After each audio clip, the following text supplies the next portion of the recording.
가곡 가사 하나 읽어드리고 말씀 시작합니다.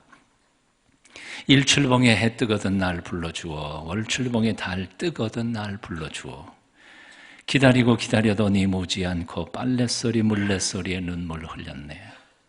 봉독사에 종 울리면 날 불러주어 저 바다에 바람 불면 날 불러주어 기다려도 기다려도 임 오지 않고 파도소리 물새소리에 눈물 흘렸네.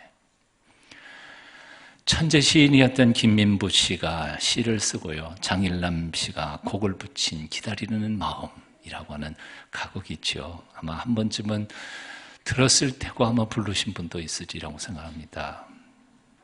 이 가곡의 배경이 있습니다. 신라 충신이었던 박재상이 왕의 형제의 미래를 구하기 위하여 스스로 자신이 볼모가 되어 일본에 잡혀가죠. 그가 돌아오기를 기다리는 이 아내가 돌아오지 않는 남편, 동해 해변가에서 평생을 기다리다가 마침내는 돌이 되어 굳어져 버렸다. 그래서 망부석, 발할 망자, 지압이 붙자, 돌석자, 망부석이 되었다 하는 그 설화를 노래로 한 것이라고 생각합니다. 누군가를 기다린다는 것, 오지 않는 누군가를 기다린다는 것, 어떻게 보면 아름다운 일이지만 그러나 또 다른 한편으로는 너무너무 고통스러운 일일 것입니다. 유대 백성들, 이스라엘 백성들 또한 그렇게 고통스럽게 기다리던 백성들이었습니다. 이사야 선지자가 700년 전에 메시아 오심을 약속하시는 말씀을 선포했는데도 지난 700년 동안 기미도 없었습니다. 그래서 결국 이제는 거의 포기한 거죠. 잊어버렸습니다. 또 어떤 사람들은 그 약속을 기억은 하지만 우리가 조금 전에 읽었던 것처럼 신화처럼, 설화처럼, 아니면 비유처럼 재해석하기 시작하는 순간이었습니다.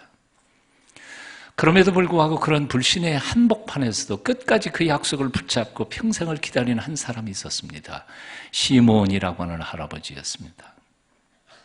평생의 하나님의 그 약속, 다른 사람들은 다 잊어버렸고 다 재해석해가지고 다른 꿈꾸기를 품고 있었지만 그는 그 약속 그대로 이루어질 줄 끝까지 믿고 마침내 성전에서 아기 예수님을 얼굴을 뵙고 그를 품에 안고 감격에 차서 찬송을 합니다. 그 찬송이 누가복음 2장 29절 이하인데요, 제가 쉽게 풀어서 한번 읽어드리겠습니다. 하나님께서 제게 약속하신 대로 이제 종은 평안히 눈을 감게 되었습니다. 왜냐하면 하나님께서 세상을 위하여 보내주신 구주를 내 눈으로 직접 보았기 때문입니다. 과연 이분은 모든 나라를 비추는 빛이시여 주의 백성 이스라엘의 영광이십니다. 저는 이제 죽어도 여한이 없습니다. 저는 이제 죽어도 여한이 없습니다. 한평생 소원이 이루어진 순간 이젠 죽어도 좋다, 그 엄청난 감격을 맛보았던 시몬 할아버지의 경험, 나는 저와 여러분도 한평생 한 번만이라도 그런 경험을 한번 해보는 축복을 가질 수 있었으면 좋겠습니다. 경험하게 되시기를 축원합니다. 기다림에 세 가지 법칙이 있습니다. 첫째는 기다릴 것을 기다려야 한다는 거지요. 기다릴 분을 기다려야 된다는 겁니다. 세상에는 요행으로 일확천금을 기다리는 사람들이 있습니다. 가능성도 없는 것을 꿈만 꾸면서 세월을 낭비하는 사람들도 있습니다. 오래전에 지리산 속에서 자칭 예수, 재림예수라고 하는 이단 교주가 죽었는데 그를 추종하던 사람들이 시체를 앞에다 놓고 부활하기를 기다렸습니다. 얼마까지 갔을까요? 한 달을 기다렸습니다. 푹푹 썩어가고 있는데 그 등산로로 올라가던 등산객이 그걸 발견을 했습니다. 그런데도 아직도 부활할 것을 기다리고 있었습니다. 그래서 등산객이 경찰에 신고를 해서 경찰들이 출동해가지고 강제 매장을 했습니다. 참 어리석은 사람들이죠. 구원파 교주 유병원을 믿고 전 재산 다 팔고 인생을 다 내던졌던 이 구원파 사람들, 요즘 가만히 생각하면 너무너무 불쌍한 사람들이라고 생각해요. 일본에 대신 볼모로 끌려간 남편 박재상 돌아오기를 한평생 기다리다가 돌이 된 아내 망부석. 아름답기는 하지만 불쌍하고도 가슴 아픈 비극이 아닐 수 없습니다. 우리는 기다릴 분을 기다려야 하고 바랄 걸 바라야 합니다. 그래서 분별력, 지혜가 중요합니다. 누가복음 2장 26절에 보면 시므온 할아버지는 그런 사람이었습니다. 그가 주의 그리스도를 보기 전에는 죽지 아니하리라 하는 성령의 지시를 받았더니, 시므온 할아버지는 주의 그리스도를 보기 전 주의 그리스도 메시아 그분을 바라본다는 만날 대상이 아주 분명했습니다. 그리스도를. 그리고 그분을 보기 전까지는 죽지 아니하리라 하는 성령님의 약속도 받았습니다. 죽기 전까지는 반드시 내가 보고 죽으리라. 다시 말하면 그가 기다릴 대상이 분명했고 기다릴 대상을 분명히 만날 것이라고 하는 하나님의 언약과 확실한 약속이 있었습니다.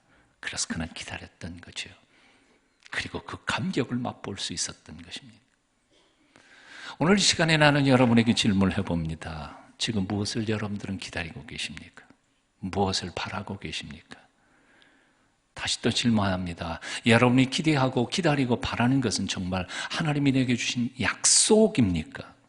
아니면 나 혼자 꿍심으로 꾸고 있는 것입니까? 야망입니까? 하나님은 허락하신 적이 없는데 나 혼자 헛된 망상을 꾸고 있는 것은 아닙니까? 내가 기다리고 바라는 것이 이루어졌을 때 하나님은 정말 기뻐하실까요? 만일 하나님이 기뻐하지 않으시는 이 일이 내게 이루어진다면 차라리 그것은 이루어지지 않는 것이 축복일 줄로 믿습니다. 먼저 하나님의 말씀 속에서 나의 기다림, 그리고 나의 꿈, 나의 비전을 점검받으십시오. 이것이 정말 하나님의 약속인가? 그리고 하나님이 기뻐하시는 일인가? 그리고 이것이 이루어졌을 때 나도 행복하지만 내 옆에 있는 모든 이들이 함께 행복할 수 있는 것인가? 점검해 보십시오. 분별하십시오. 주께서 나의 나를 손넓이만큼 되게 하시며 나의 일생이 주의 앞에는 없는 것 같사오니 사람마다 든든히 선때도 진실로 허사뿐이니이다. 진실로 각 사람은 그림자같이 다니고 헛된 일을 분용하며 재물을 쌓으나 누가 취할는지 알지 못하나이다. 주여 내가 무엇을 바라리요? 나의 소망은 주께 있나이다. 다윗의 시이죠. 다윗은 자신의 권력에 희망을 두지 않았습니다. 나라의 평화를 자신의 군대의 힘에 의지하지 않았습니다. 자신의 재주와 재물과 능력이나 경험에 자신의 미래를 걸어놓고 있지도 않았습니다. 그는 고백합니다. 나의 소망은 오직 주께 있나이다. 무엇을 바라고 사십니까? 오늘 왜 이 거룩한 주일날 주님 앞에 나오셨습니까? 주님 바라보러 오시지 않았어요? 마음의 눈을 열고 그분을 바라보십시오. 그분이 나를 위하여 놀라운 계획을 가지고 계시는 그 계획을 발견하십시오. 그리고 기뻐하십시오. 내 영혼아, 내가 어찌하여 낭망하며 어찌하여 내 속에서 불안하여 하는가? 너는 하나님을 바라라. 나는 내 얼굴을 도우시는 네 하나님을 오히려 찬송하리로다. 나의 영혼아, 잠잠히 하나님만 바라라. 대저 나의 소망이 그로부터 쫓아나는도다. 시편 기자의 이 고백이 여러분의 고백이 되시기를 축원합니다. 기다림의 법칙 두 번째는 기다리는 중에 최선을 다해야 한다는 것이지. 어떤 사람은요, 위대한 일이 벌어지기를 기대하면서도 기다리는 게 너무 지루하니까 그래서 별의별 짓을 다 하면서 시간을 때웁니다. 때워요. 킬링 타임이에요. 기다리는 게 지루하니까 지쳐서. 요즘은 그런 일들이 별로 없습니다만 옛날에 장례식 하면은 그 장례 치르는 집에 가가지고 이틀 밤, 3일 밤 같이 밤새워 주잖아요. 밤새워 줄 때 뭐 해요? 웃는 사람은 다 해본 경험이 있는 사람이에요. 밤새도록 이러고 있어요. 밤새도록. 힐링 타임이죠. 세월을 그렇게 보내는 사람들이 있어요. 지루하니까 게임에 미쳐버리거나. 시몬 할아버지는 주님을 만나기 위해 오랜 세월을 기다려야 했습니다. 평생이니까요. 하지만 그 평생의 세월들을 헛된 시간 죽이지 않았습니다. 누가복음 2장 25절에 보니까 예루살렘에 시몬이라는 사람이 있으니 이 사람이 어떻게 해요? 의롭고 경건하여 이스라엘의 위로를 기다리는 자라. 성령이 그 위에 계시더라. 그는 의롭게 살았습니다. 경건하게 살았습니다. 성령께서 항상 그 위에 머무는 성령 충만한 영성으로 살았습니다. 그래서 그를 통하여 하나님의 영광을 받으신 것이죠. 꿈은 크면서도 아무런 노력도 하지 않는 사람들이 있습니다. 삶은 엉터리로 살아놓고 상급은 엄청나게 받으려고 합니다. 신앙생활은 형편없이 해놓고 축복은 넘치게 받기를 소망하는 사람들이 있습니다. 어리석은 사람들이죠. 콩 심은데 뭐가 나요? 콩이 날 수밖에요. 하늘 아버지로부터 귀한 선물을 기다리는 사람은 경건하고 거룩하게 의롭게 살아야 합니다. 주어진 시간과 조건 속에서 내 옆에 있는 어려운 사람들을 배려하며 사랑하며 섬기며 배고픈 자를 먹이며 갈란 자를 위로하고 섬겨야 할 줄로 믿습니다. 나도 옆에 있는 배고픈 사람 배려하지 않는데 하나님께서 내 배고픔을 채워주시겠느냐 그 말이에요. 자기는 하나도 하지 않고 하나님께만 바라는 것은 진정한 신앙은 아닙니다. 사랑하는 여러분, 참으로 좋은 날 보기를 원하십니까? 주님의 축복과 은혜를 받기를 원하십니까? 오늘이라고 하는 날, 이 날 거룩하게 사십시오. 경건하게 사십시오. 하나님이 주신 축복의 도구들을 가지고 힘껏 나누면서 연약한 이들을 돕고 섬기면서 살아가십시오. 하나님께서 우리의 앞길을 열어주실 것입니다. 대안학교인 간디 학교 교가를 제가 들으면서 참 감동을 받았습니다. 가사를 좀 읽어드릴까요? 꿈꾸지 않으면 사는 게 아니라고 별 해는 마음으로 없는 길 가려네. 길이 없는 데도 가요. 꿈꾸면서요. 사랑하지 않으면 사는 게 아니라고 설레는 마음으로 낯선 길 가려 하네요. 아름다운 꿈 꾸며 사랑하는 우리, 아무도 가지 않은 길 가는 우리들, 누구도 꿈꾸지 못한 우리들만의 세상 만들어가네. 참 멋있어요. 후렴이 더 멋있습니다. 한번 따라해 보실래요? 배운다는 건, 꿈꾸는 것, 가르친다는 건, 희망을 노래하는 것.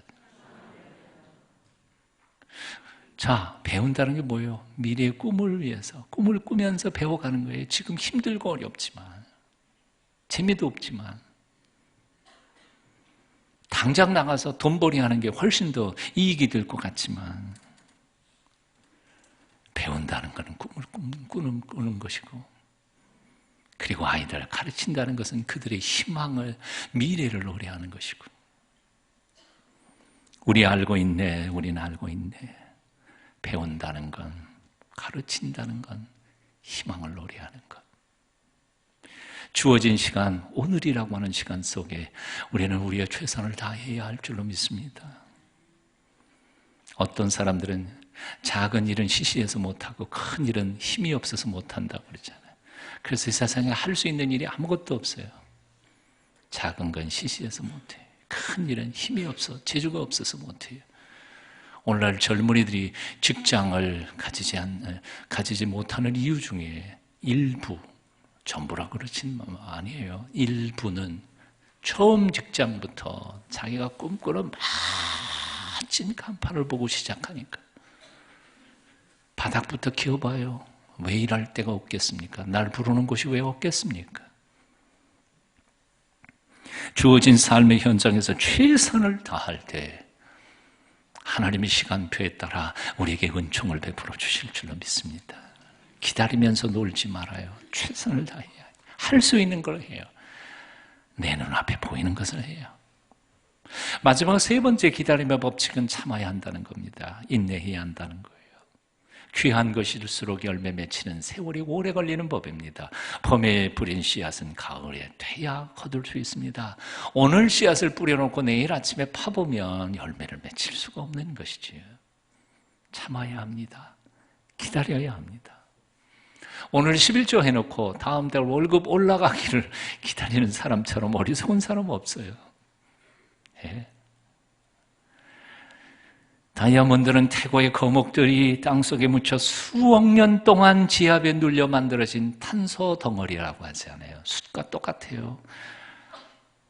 진주는 진주족의 찢어진 살을 치료하기 위해 뿜어낸 진액들, 그 진액이 굳어져서 생긴 고통의 산물이 진주알입니다.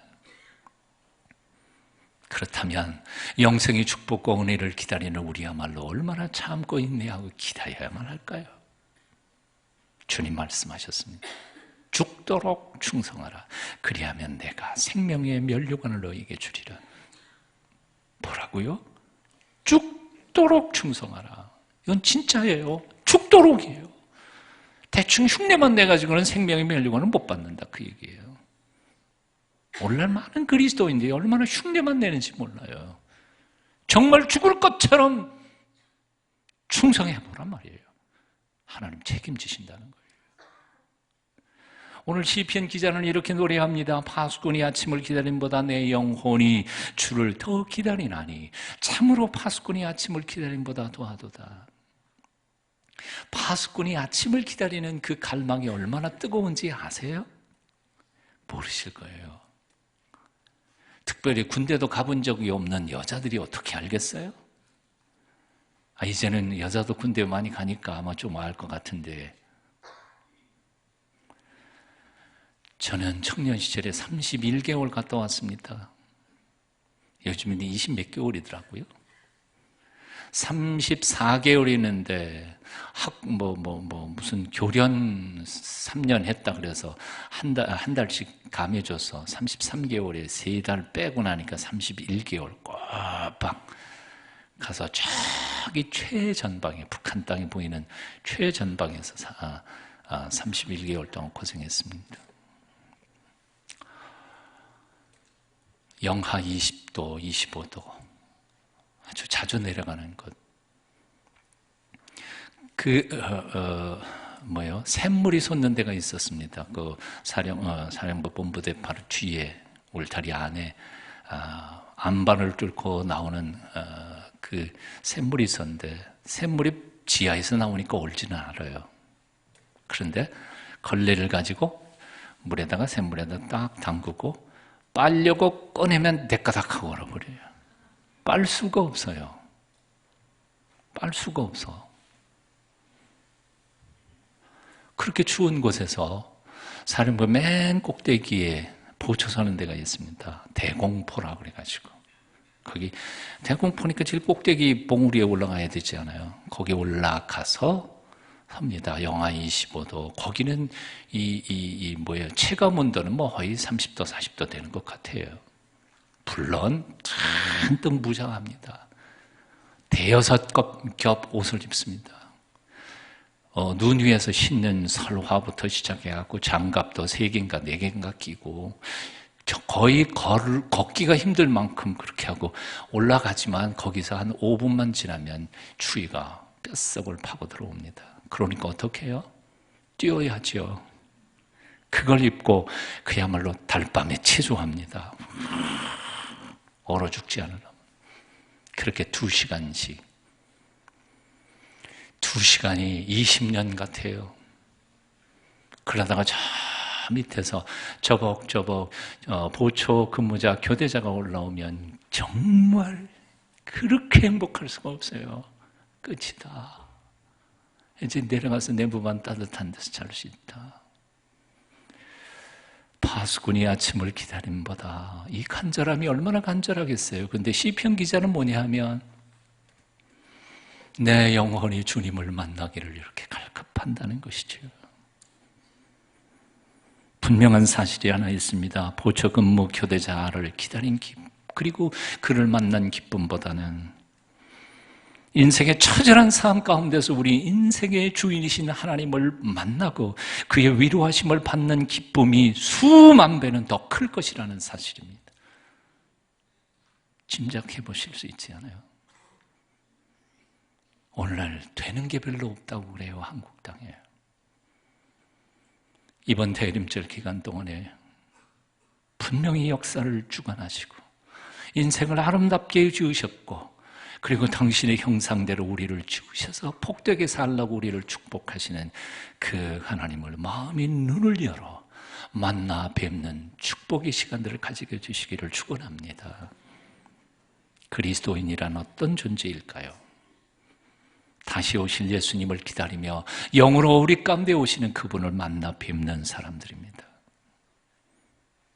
성경은 창세기 1장에서 온 천지 우주 만물을 말씀으로 지으신 성부 하나님의 말씀으로부터 시작해서 요한계시록 22장 마지막 끝부분에 예수님의 재림에 대한 약속을 끝냈습니다. 그래서 성경 맨 끝은 이렇게 표현하지요. 이것을 증거하신 이가 가라사대 내가 진실로 속히 오리라 하시거늘 아멘 주 예수여 오시옵소서. 이것으로 끝나요. 주님은 다시 오실 겁니다. 성경은 도덕책이 아닙니다. 윤리 철학적 교과서가 아닙니다. 사회 정의를 위한 개혁의 지침서도 아닙니다. 이것은 예언서입니다. 그 많은 예언들은 다 성취되었습니다. 하지만 딱 한 가지, 예수님이 오시겠다, 종말에 오셔서 온 세상을 하나님의 공의로 심판하시고 새로운 세상을 만들겠다, 이 예언 한 가지 빼놓고 다 이루어졌습니다. 그리고 믿는 바로는 주님 가까이 이루셨습니다.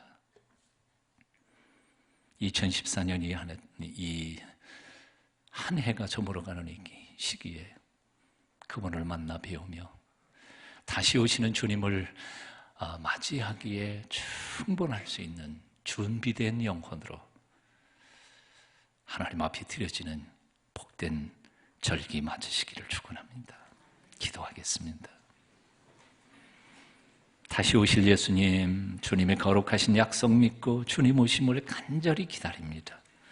오늘도 영으로 우리 가운데 오셔서 지치고 낙심한 자들 눈에서 눈물을 씻기시고 새로운 용기와 담력으로 다시 일어서게 하시는 주님의 임재를 믿습니다. 우리가 주님의 기다림을 기다리다가 지치지 않도록 우리를 붙잡아 주시옵소서. 주님이 그러하셨던 것처럼 우리 곁에 있는 연약하고 가슴 아프고 힘든 많은 이들을 돕고 섬기면서 이 마지막 때를 살아가도록 우리를 붙잡아 주시옵소서. 예수님 이름으로 기도합니다. 아멘.